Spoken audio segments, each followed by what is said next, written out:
Hi, about due for another video. So today I wanted to talk about suicide and suicidal ideation, and the reason I wanted to talk about it today is because I was actually reading an article on Google, came across it or whatever, that in America, in the United States, every 11 minutes someone takes their own life. And thinking about it in that time frame was crazy to me because that's just 11 minutes. You think about it, 11 minutes passed, someone's dead. Someone took their life. Another 11 minutes passed, someone took their life. So I wanted to take that next 11 minutes and do some research on it and share my experience with suicidal ideation and suicide and things like that. I know as the years progress, we're more open to talking about mental health and suicide and things of that nature as a community and as a country, but I think it needs to be talked about even more, and I want to contribute to that conversation and bring that awareness. So I'm going to share my experience, and then I'm going to talk about tips and warning signs that a friend or a loved one, or even if you work in clinical setting, patient or client maybe having those thoughts or making those plans to take their life.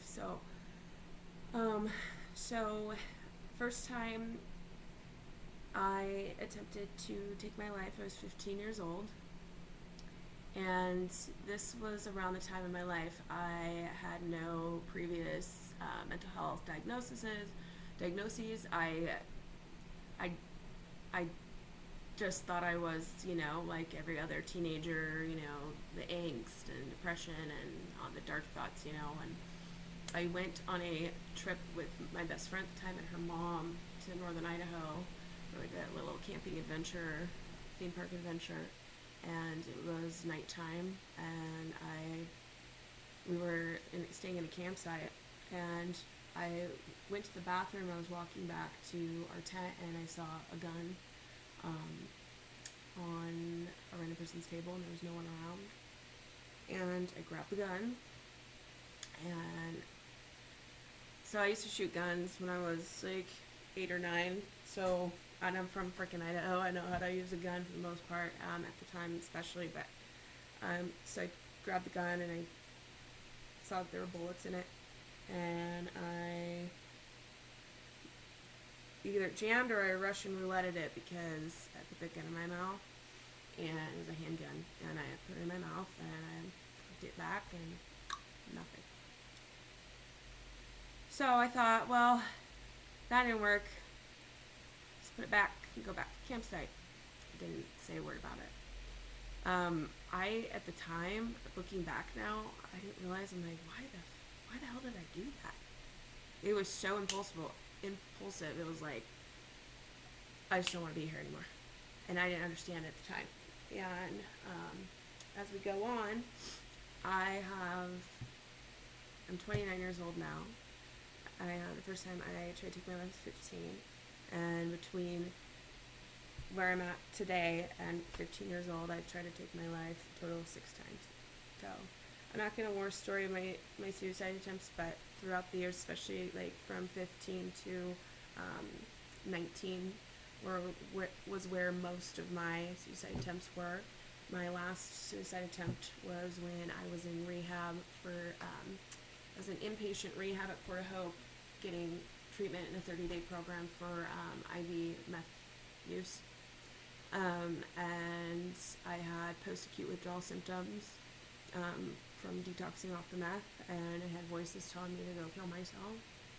And I saw like this big, giant, black vulture hawk thing when we were smoking out in the back patio, and I just walked into my room, and there's a fan with a cord in our room, and I just barricaded my body against the door and I just wrapped the cord around me.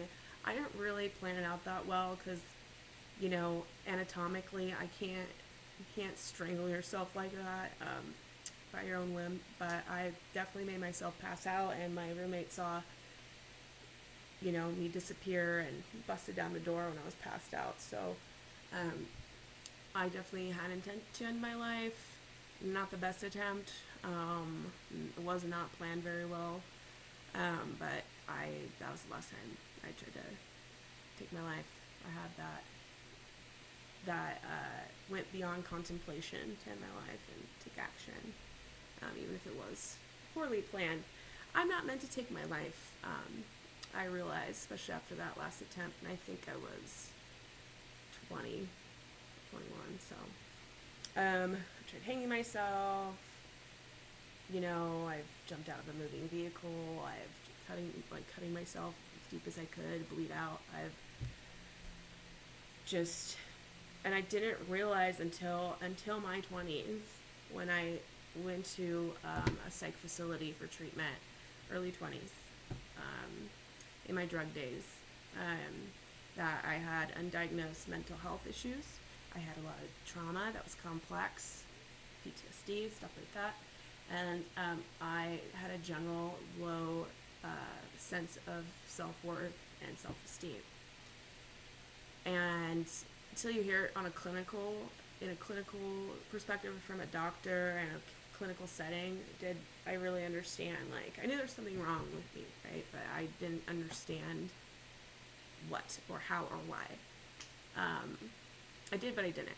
So having those experiences and surviving them and overcoming them, that's definitely saving grace for me, and definitely saved my life when I tried to take my own. I know it's so morbid. It's like a weird coming out of, that kind of history of the life that I was living before. But I'm grateful for it today. I'm grateful to be alive today.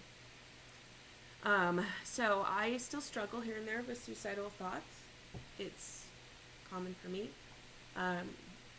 I notice, they are passive and fleeting, but they do come in more when I'm under high stress or something really bad happens, and that's a big warning sign for a lot of people that struggle with this or are contemplating suicide. Usually a big traumatic event happens, and they're overcome and overwhelmed, and they just have this wave of or rush of helplessness, hopelessness, and us as people, as human beings, we need purpose and meaning in our lives. That's what keeps us going. That's what gives us a reason to live. That's what gives us purpose, motivation, resiliency, all that. And when you lose that, or you think you lose it, it brings you to a very dark place. It makes you question the meaning of life, your own worth, value on this world, on this earth, and it's a very dark place, and I've been there many, many times. I still struggle with that today. But what I want to talk about is some warning signs. So if you have a family member or a friend, or even yourself, you're struggling with this, you can identify that and be aware of it and take some active measures to freaking stay alive. No one's meant to die by our own hands. We're not meant to take our lives.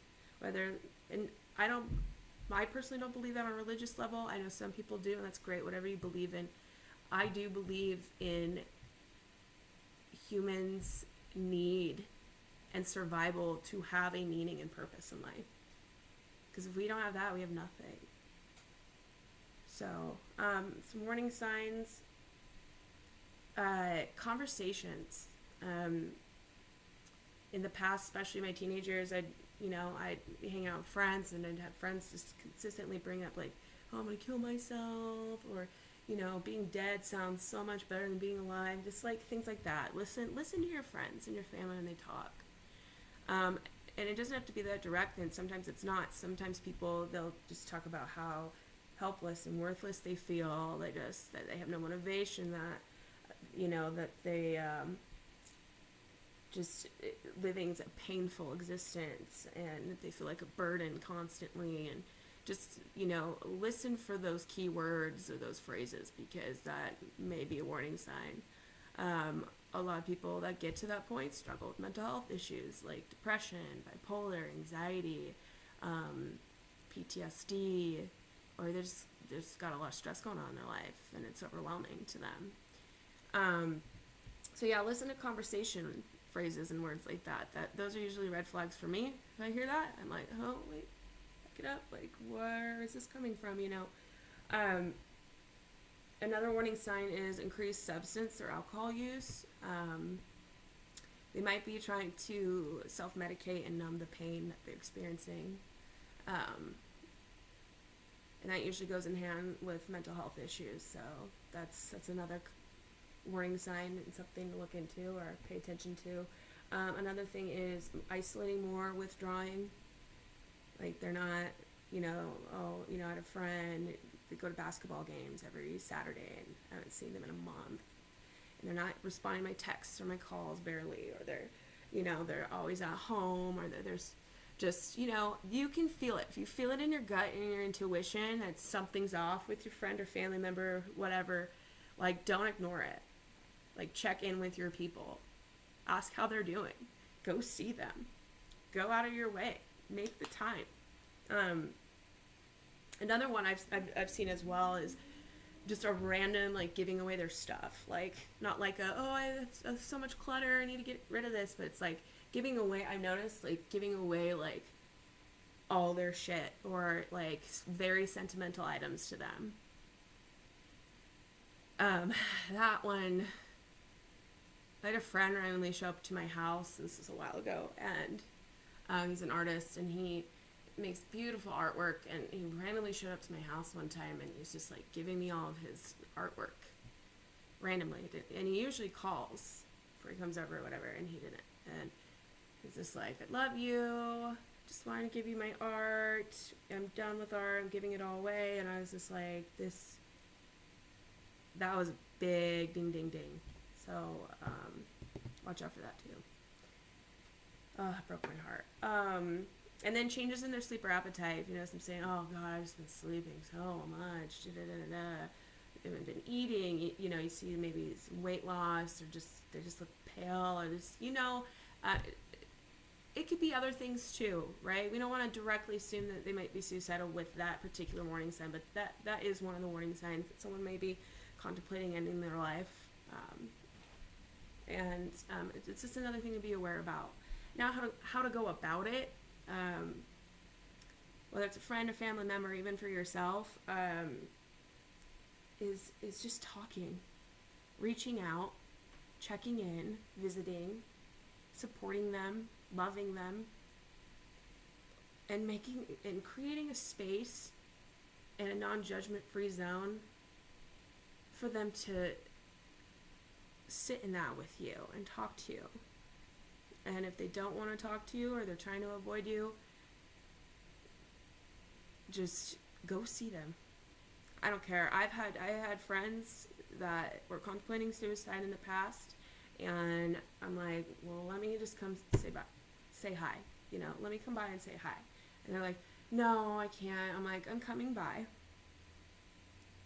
and I'm saying hi, because I'm concerned for your safety. And let them know that you're concerned for their safety. And then they're usually like, okay, well, I'm not okay.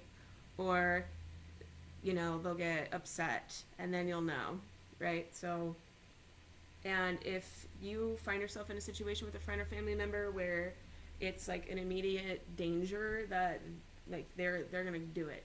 They decided, they planned it, they're going for it, and you happen to be there, or you happen to show up around this time, call 911, and do not leave them alone if you are with them. Or if, they got family or whatever, have them stay with them. But call 911. I regret not doing that for my friend that came to my house and gave me all his artwork. I regret that deeply. Thank God the person's still alive, but yeah, it could have gone a different way, but it's neither here nor there. I think it's really important to talk about suicide. I've lost a few people to suicide. I've lost my father, cousin, friends throughout the years, people that I went to high school with, that I was friends with, acquaintances like that, people I just knew of, or like I knew like in passing, and it's still sad. And then even for yourself, if you're experiencing this, or you're struggling with that, sometimes just reaching out. When I have suicidal thoughts, I write down all the things in my life that make me happy. And I know it's hard when you're in that moment, but it's really a practice. You really got to do it. And I write down all the reasons I want to live. And it kind of reinforces and reminds me, because I'm a really good forgetter. Just reinforces and reminds me that I do have things that are worth living for. And I'm just mentally ill, and I'm sick, and I've been through a lot of trauma, but my life has purpose and meaning always, and I'm worth living, and I do not deserve to take my own life. I do not. It's just not, no. And it shouldn't be for anybody else. So if you're feeling suicidal, you live in Idaho, I think the number is 988. I think I have a card. I don't know where it went. Dang it. I think it's 988. Just call that. If it's not 988, it's 998. But I think it's 988. Yeah, you call them. That's a confidential suicide hotline. And talk. Okay? I love you guys. Take care of yourself.